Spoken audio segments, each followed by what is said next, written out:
Bismillahirrahmanirrahim. Assalamu alaikum. This is Maria Tariq. In this video, I am going to tell you what are complex variables and how can we solve them and plot them on MATLAB. In preparation of these slides, materials have been taken from different online sources in the shape of books, websites, research papers, and presentations. However, the author does not have any intention to take any benefit of these in his or her own name. This lecture is prepared and delivered only for educational purposes and is not intended to infringe upon the copyright material. Sources have been acknowledged where applicable. The views expressed are presenters alone and do not necessarily represent actual authors or the institution. इस topic complex variables में जो मैंने सब topics covers किए हैं उनमें complex function, contour integral यानी contour integration, Cauchy integral theorem, residue theorem, analytic function, Taylor expansion, Laurent expansion वगैरह इंक्लूडेड हैं। ये वो तमाम टॉपिक्स हैं जो मैंने कम्प्लेक्स वेरिएबल्स में कवर किए हैं और उनको मैटलैब पे परफॉर्म किया है। तो हमें सबसे पहले पता होना चाहिए what are complex variable. Complex analysis, known as the theory of function of a complex variable. It is that branch of mathematical analysis that investigate functions of complex number. जो complex variables हैं वो बहुत ज़्यादा हमें उसकी applications देखने को मिलती हैं. हमें mathematics में algebraic, geometry, number theory, analytic combinatorial में जो कम्प्लेक्स वेरिएबल्स हैं वो बहुत ज़्यादा यूज़फुल हैं. इसके अलावा अगर हम लोग फिज़िक्स की बात करें तो उसमें जो हाइड्रोडायनेमिक्स, थर्मोडायनेमिक्स और ख़ास तौर पे क्वांटम मैकेनिक्स में हमें कम्प्लेक्स वेरिएबल्स बहुत ज़्यादा उसकी एप्लीकेशन मिलती हैं. इसके अलावा कम्प्लेक्स वेरिएबल्स की जो एप्लीकेशंस हैं वो इंजीनियरिंग में, न्यूक्लियर, एरोस्पेस, मैकेनिकल और इलेक्ट्रिकल इंजीनियरिंग में बहुत ज़्यादा हैं. तो कम्प्लेक्स वेरिएबल में जो सबसे पहले हम लोग जब भी कम्प्लेक्स वेरिएबल्स की बात करते हैं तो सबसे पहले कम्प्लेक्स अलजेब्रा यानी कि कम्प्लेक्स फंक्शन हमें देखने को मिलता है. तो कम्प्लेक्स अलजेब्रा क्या है? कम्प्लेक्स अलजेब्रा यानी कि complex number is a number of the form z is equal to a plus b iota. z जो है उसको हम लोग कहते हैं कि ये कम्प्लेक्स नंबर है. हम लोग कम्प्लेक्स नंबर को z से डिनोट करते हैं. z is equal to a plus b iota. जब भी कम्प्लेक्स नंबर की बात करते हैं तो हमारे जहन में आयोटा का फैक्टर आता है. अब इसमें a प्लस बी आयोटा, जिस फैक्टर के साथ आयोटा होता है उसको हम लोग कहते हैं वो इमेजिनरी पार्ट है और जिसके साथ नहीं होता उसको हम लोग कहते हैं रियल पार्ट है. z is equal to a plus b iota. अब a हमारे पास रियल पार्ट है और b के साथ आयोटा है तो b इमेजिनरी पार्ट है. अब a और b की कोई भी रियल वैल्यू हो सकती हैं. यहाँ पे हम लोगों ने कहा है कि 3 प्लस 2 आयोटा यानी 3 रियल पार्ट है और 2 के साथ आयोटा है तो 2 इमेजिनरी पार्ट है.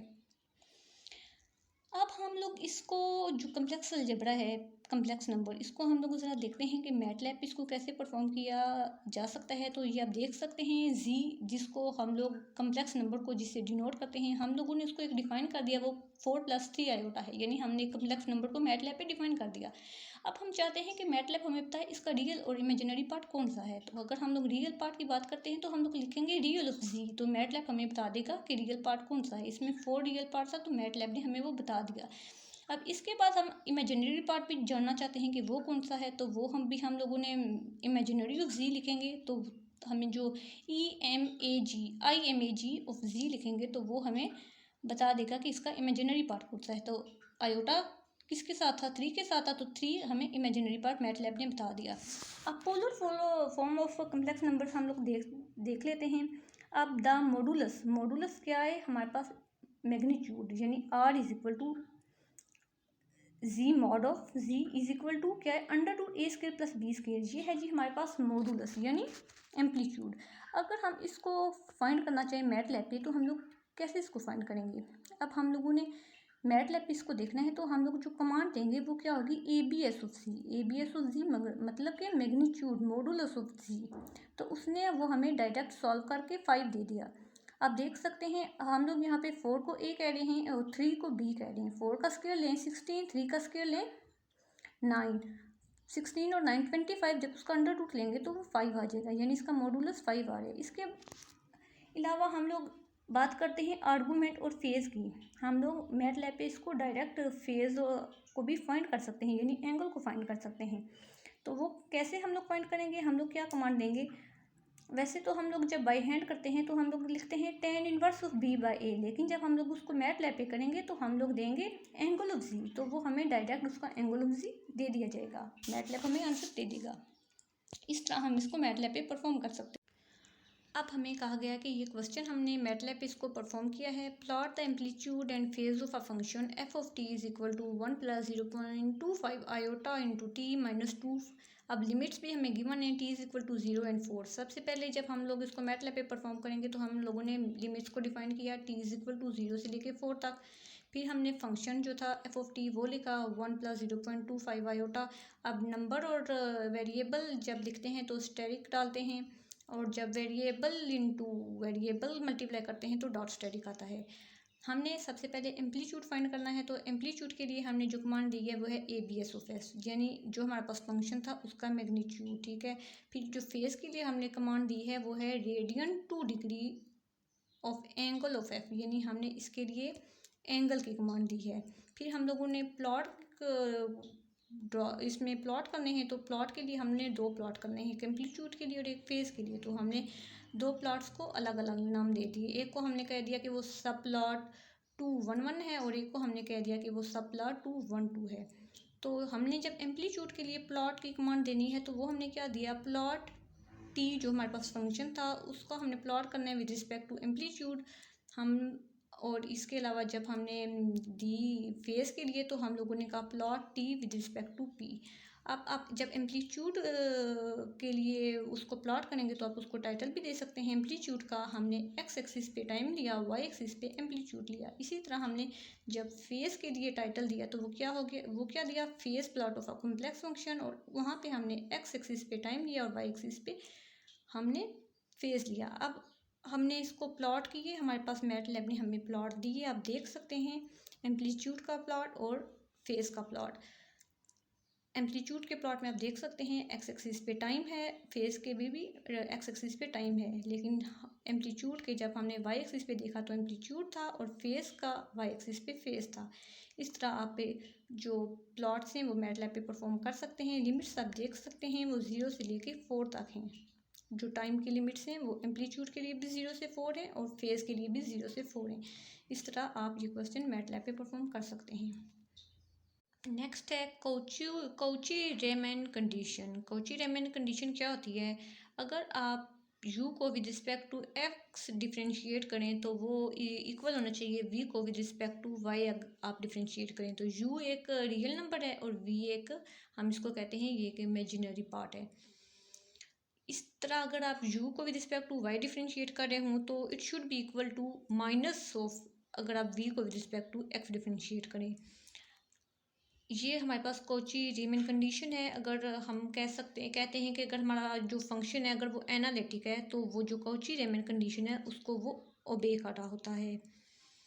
सिंगुलर पॉइंट क्या होता है, सिंगुलर पॉइंट वो पॉइंट होता है जहाँ पे जो हमारा फंक्शन है उसकी वैल्यू 0 हो।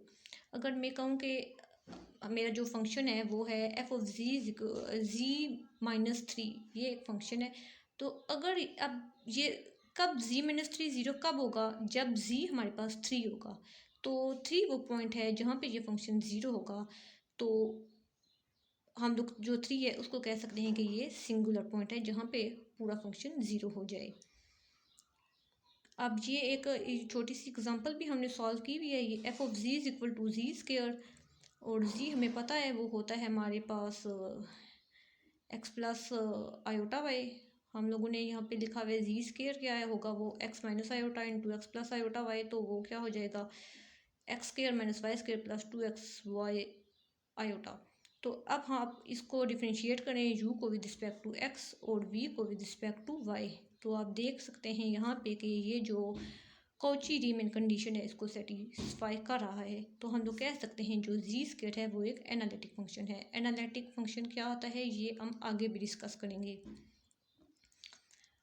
कंटूर अब कंटूर क्या होता है, हम लोगों ने पढ़ा है कम्प्लेक्स वेरिएबल में जब भी हम कोई क्वेश्चन सॉल्व करते हैं तो हम लोग कंटूर ड्रा करते हैं। कंटूर को डिफाइन कैसे करते हैं, a contour is defined as an imaginary line of constant elevation on the ground state. It can also be defined as the line of intersection of a level surface with the ground surface. For example, the line of intersection of the water surface of a still lake or pond with the surrounding ground represent a contour line. ये कोई भी हम लोग contour एक imaginary line draw कर लेते हैं according to जो भी हमें रिक्वायरमेंट होती है उसके अकॉर्डिंग। और ये जो लेक और पॉन्ड में ये जो लाइंस हमें देखने को मिलती हैं ये जो हैं ये कंटूर की एक एग्जांपल हैं। इसके अलावा ये टाइप्स लिखी हुई हैं। An isobar is a line of equal or constant pressure on graph plot or map.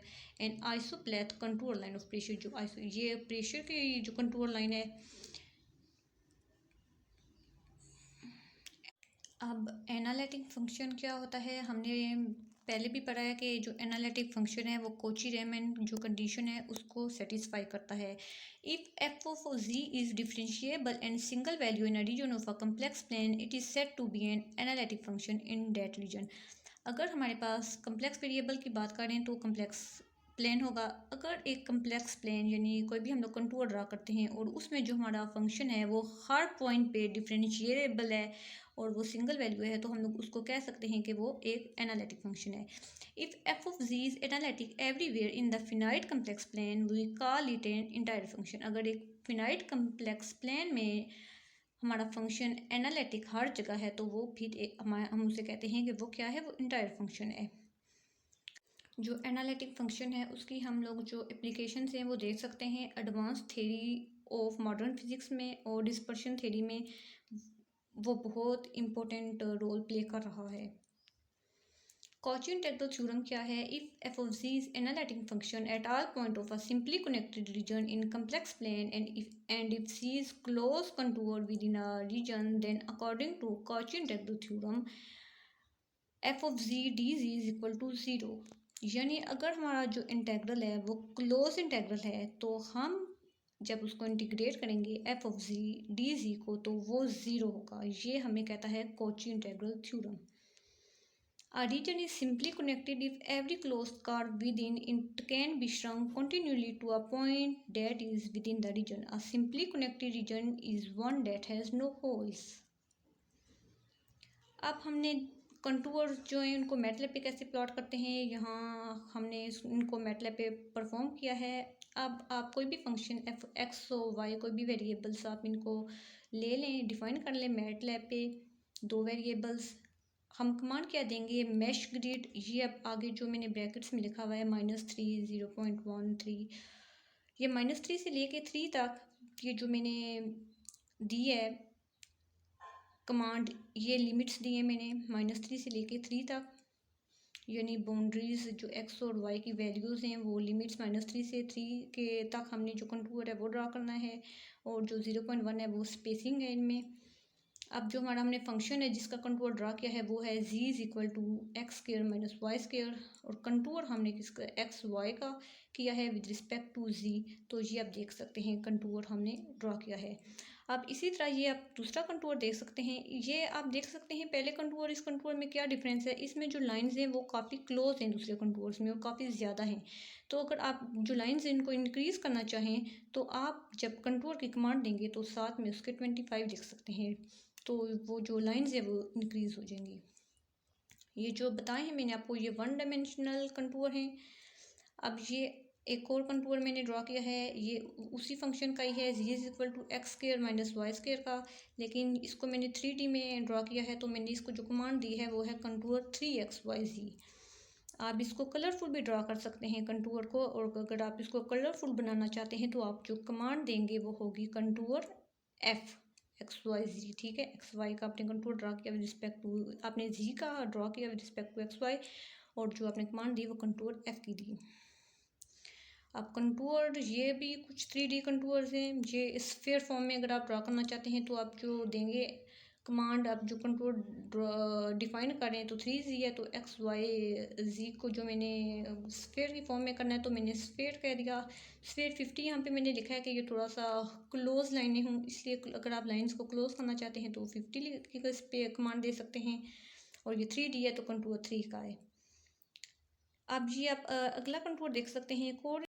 ये एक और है, इसको भी मैंने उसी तरह ही किया है जिस तरह वो था। ये भी 3D कंटूर है, इसको भी वैसे ड्रा किया जैसे पिछला कंटूर ड्रा किया था, लेकिन यहाँ पे मैंने लिमिट्स थोड़ी चेंज कर दी हैं। तो आप देख सकते हैं जो इसकी लिमिट्स हैं वो पिछली लिमिट से चेंज है थोड़ी। Contour integration. अब हमने कंटूर इंटीग्रेशन का एक क्वेश्चन है वो हम सॉल्व कर रहे हैं। क्वेश्चन क्या है, let's calculate z square minus 2z plus 1 dz where c is the contour given below. ये क्लोज इंटेग्रल है, z square minus 2z plus 1 dz। इसको हमने परफॉर्म करना है, हमने इसको बाय हैंड भी देखना है और मैटलैब पे भी देखना है, और फिर हम लोग देखेंगे कि दोनों आंसर्स जो हैं वो मैच करें कि नहीं करें। यहाँ पे आप देख सकते हैं जो ये कार्ड पे आपको नज़र आ रही है, इसमें आप देख सकते हैं जो हमारे पास x है वो क्या है, x is equal to y square plus 1। हम जहाँ पे सपोज कर लेते हैं जो y है वो t है, हम y को t लेट सपोज कर लेते हैं। तो हमने जो लिमिट्स डिफाइन की हुई है वो -2 से 2 की हैं। अगर हमने y को t का है, x is equal to y square plus 1 है ना, तो फिर हमारे पास x क्या बन जाएगा, x is equal to t square plus 1। हमें पता है जो z होता है वो होता है x प्लस आयोटा वाई। तो x हमारे पास था टी स्क्र प्लस 1 और y था t, तो ये हमारे पास z ऑफ t क्या आ गया, T square plus 1 plus iota t। और लिमिट्स क्या है, -2 से लेके 2 तक। अब आप देखें हमने इसको सॉल्व कैसे किया है। हमने इसकी इंटीग्रेशन की है, इंटेग्रल है जी स्क्र माइनस 2z प्लस 1। अब जो हमने z की वैल्यू पीछे देखी थी वो क्या थी, एक T square plus 1 plus iota T. ये हमने उसकी वैल्यू देखी थी z की। अब हम लोगों ने इसको वैल्यू को इसमें सब्सटीट्यूट कर दिया। z किसका फंक्शन था, t का, z of t minus 2z of t plus 1। अब डी जी हमने जब उसको उधर टी वाई को टी का था तो डी जी किसके इक्वल आया, जी प्राइम डी टी के। अब हमने इसमें जो टी की जी की जो वैल्यूज़ थी वो हमने इसमें रिप्लेस की और फिर इसकी हमने इंटीग्रेशन की, तो जो हमारे पास आंसर आया वो क्या आया, 58 2/3 आयोटा। अब हम इसको मैट लैब पे भी परफॉर्म कर सकते हैं। मैट लैब पे परफॉर्म करने के लिए सबसे पहले हम लोग डिफाइन करेंगे SYMS के। हम लोग जो फंक्शन ले रहे हैं, हम लोग जो सिंबल्स यूज़ कर रहे हैं वो क्या है, हमने टी रियल चूज़ किया है। फिर हमने कहा है कि जो y है वो t के इक्वल हमने लिया है, तो हम लोगों ने मैटलैब पे ये कमांड दी y इक्वल टू टी। फिर जो x हमारा था, x क्या था, टी स्क्र प्लस 1, हमने उसकी कमांड दी। और फिर जो हमारे पास हमने कहा कि हम लोग z फाइंड करते हैं, ज़रा इसको सिंप्लीफाई करते हैं, x plus iota y, z equal to x plus iota y. हमने इसको सिंप्लीफाई किया तो हमारे पास जो z है वो आ गया T square plus T iota plus 1। अब हमारे पास जो फंक्शन था जिसकी हमने इंटीग्रेशन करनी थी, जिस इंटेग्रल को हमने सॉल्व करना था वो क्या था, f, उसको हमने f का नाम दे दिया, वो था जी स्क्र माइनस 2z प्लस 1। हमने उसको डिफरेंट इंटीग्रेट करना था। हमने इंटीग्रेंट की कमांड दी कि हम उसको पहले विद रिस्पेक्ट टू z को with respect to t differentiate कर सकें। तो हमने कहा f asterisk differentiate z with respect to t। फिर हमने कैप्स लॉक में कैपिटल F को डिफाइन किया कि हम लोग इसको इंटीग्रेट करें। हम लोगों ने इसको इंटीग्रेट किया, t को इंटीग्रेट किया, और जो लिमिट्स हमने रखी वो -2 से 2 थी। फिर हमने इसको कमांड दी f is equal to double f, यानी वो थोड़ा सिंप्लीफाई होकर हमें सारा आंसर दे दी। तो हमारे पास जो आंसर आया वो 58 आयोटा आया। आप देख सकते हैं जो हमने बाय हैंड सॉल्व किया उसको आप आगे फर्दर सॉल्व कर सकते हैं। 58 2/3 को अब फर्दर सॉल्व करेंगे तो वो जो आंसर आएगा और ये जो आंसर आया है दोनों सेम है। मीन कि हमारा जो मैटलैब में आंसर आया है और जो हम लोगों ने बाय हैंड सॉल्व किया है वो दोनों सेम है, तो हमारा आंसर करेक्ट है। अब नेक्स्ट है रेजिड्यू थ्योरम। रेजिड्यू थ्योरम क्या है, residue theorem has application in function analysis, linear algebra, analytic number theory, quantum field theory, algebraic geometry. In this section, we want to see how the residue theorem can be used to computing definite real integrals. हम residue theorem को use करते हैं, कोई भी complex integral है हम उसको solve करने के लिए residue theorem को यूज़ करते हैं। residue theorem का जो फार्मूला है वो क्या है, residue is equal to 1/2 pi iota integral of f z dz। अब ये क्वेश्चन है रेजिड्यू थ्योरम का, इसको हमने कंप्यूट किया, फिर इसको मैटलैब पे भी देखा है। क्वेश्चन क्या है, f of z is equal to 1/z² plus 2 iota z plus 3। अब रेसिड्यू थ्योरम सॉल्व करने के लिए हमें जो डिनोमिनेटर होता है उसको ज़ीरो के इक्वल पुट करना पड़ता है। हमने यहाँ पे डिनोमिनेटर को ज़ीरो के इक्वल पुट किया, फिर क्वाड्रेटिक फार्मूला लगा के हमने यहाँ से जो जी की वैल्यूज़ हैं वो निकाली, रूट्स निकाली, तो वो हमारे पास एक आया माइनस आयोटा और एक आया आयोटा और एक आया -3 आयोटा। अब ये जो हमारे पास रूट्स आए ना, ये जो जी की वैल्यूज़ आई हैं, इनको हम लोग बोलते हैं कि ये हमारे पास ना पोल्स आए, पोल्स की वैल्यू आई हैं। आप देख सकते हैं ये जो हमारे पास डिनोमिनेटर था, ये इसमें ना जो है ये ऑर्डर था, ये सिंगल ऑर्डर था। जो डिनोमिनेटर था ना, इसकी जो पावर थी वो पूरे फंक्शन की वो जो थी वो 1 थी। तो जो ये सिंगुलर ऑर्डर पोल था, तो सिंगुलर पोल के लिए जो हमारे पास फार्मूला होता है वो होता है रेजिड्यू का लिमिट जी से लेके जी नॉट तक, z minus z naught f of z. अब हमने जब जी को हमने आयोटा के इक्वल पुट करना है, जी नॉट को हमने आयोटा के इक्वल पुट किया, तो आप देख सकते हैं जो जी माइनस आयोटा कैंसिल हो गए और यहाँ से जो हमारे पास रेसिड्यू की वैल्यू आई है वो आई है 0.25 आयोटा। इसी तरह जो हमने पोल की वैल्यू पुट की -3 आयोटा, तो हमारे पास जो रेसिड्यू की वैल्यू आई है वो आई है -0.25 आयोटा। यानी इस क्वेश्चन को हम लोगों ने सॉल्व किया तो हमारे पास जो रेसिड्यू की दो वैल्यू आई हैं, एक आई है 0.25 आयोटा जब हमने इसको सॉल्व किया आयोटा के लिए, और जब हम लोगों ने इसको -3 आयोटा के लिए सॉल्व किया तो वो हमारे पास -0.25 आयोटा आई है। अब हमने इसको मैटलैब पे परफॉर्म किया है। हम लोगों ने ये देखा था जो पोल था वो सिंगुलर पोल था, तो हम लोगों ने पोल के लिए दी कमांड कि p is equal to square bracket 1। फिर q था, जो q हमने कोई भी फंक्शन ले लिया, जो हमारा क्वेश्चन था, जो हमारा फंक्शन था जिसका हमने रेजिड्यू फाइंड करना था वो था 1 + 2 आयोटा 3, वो हम लोगों ने लिखा, उसकी कमांड दी। फिर हम लोगों ने रेजिड्यू और क्या फाइंड करना है, ये जो है ये हमारे पास पोल है, वो पॉइंट जहाँ पे फंक्शन एनालिटिक नहीं होता। पोल वो पॉइंट होता है जहाँ पे फंक्शन एनालिटिक नहीं होता। तो हम लोगों ने आर और ए फाइंड करने हैं।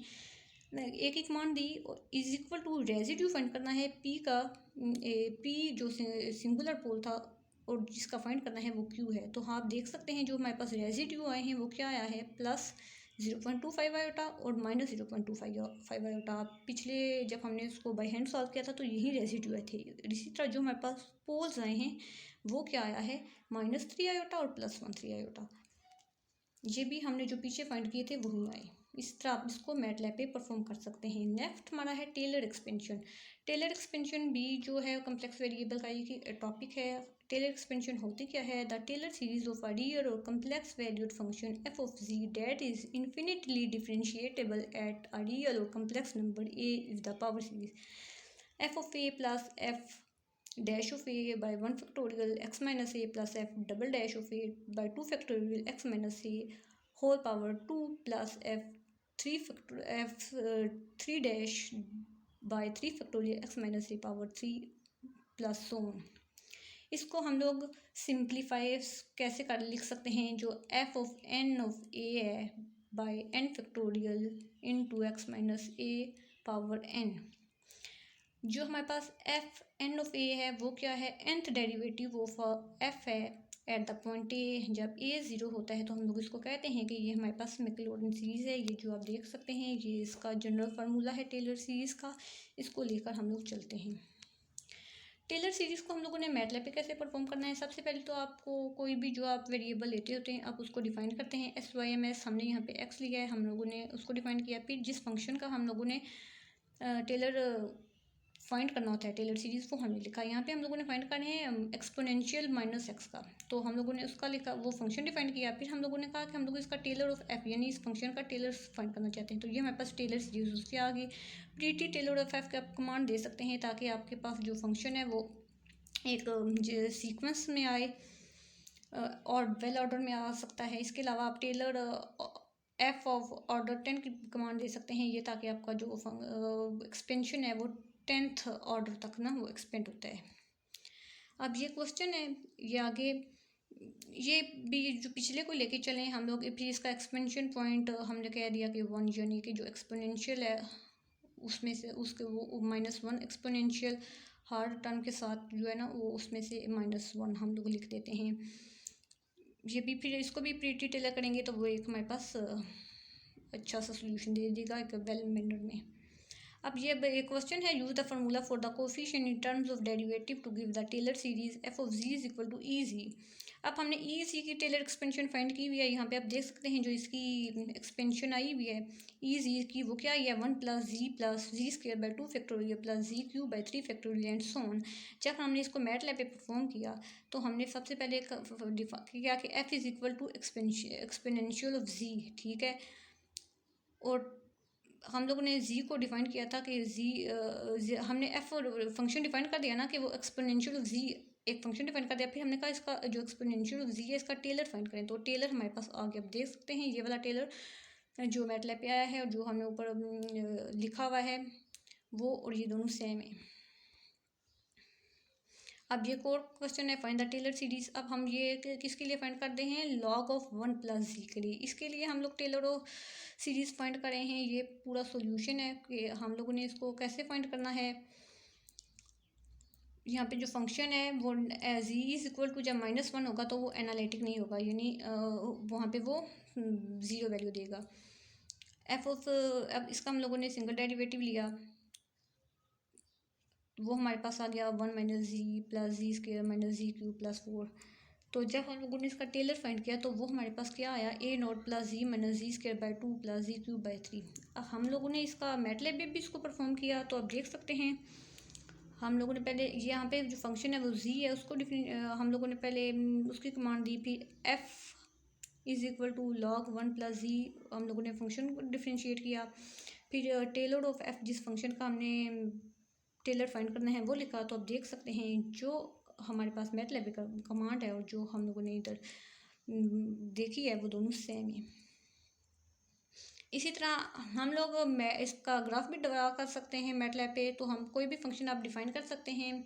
यहाँ पे मैंने जो f is equal to sine x by x find draw किया हुआ है, डिफाइन किया हुआ है। मैंने टेलर 6 की एक कमांड दी है कि इसको 6 ऑर्डर तक एक्सपेंड करना है, फिर टेलर 8 की दी है, इसको 8 ऑर्डर तक, टेलर 10 की दी, इसको 10 ऑर्डर तक। इसी तरह फिर जब इसका प्लॉट देखेंगे तो आप लिखेंगे एफ प्लॉट के कमांड देंगे Taylor 6 Taylor 8 Taylor 10 with respect to F.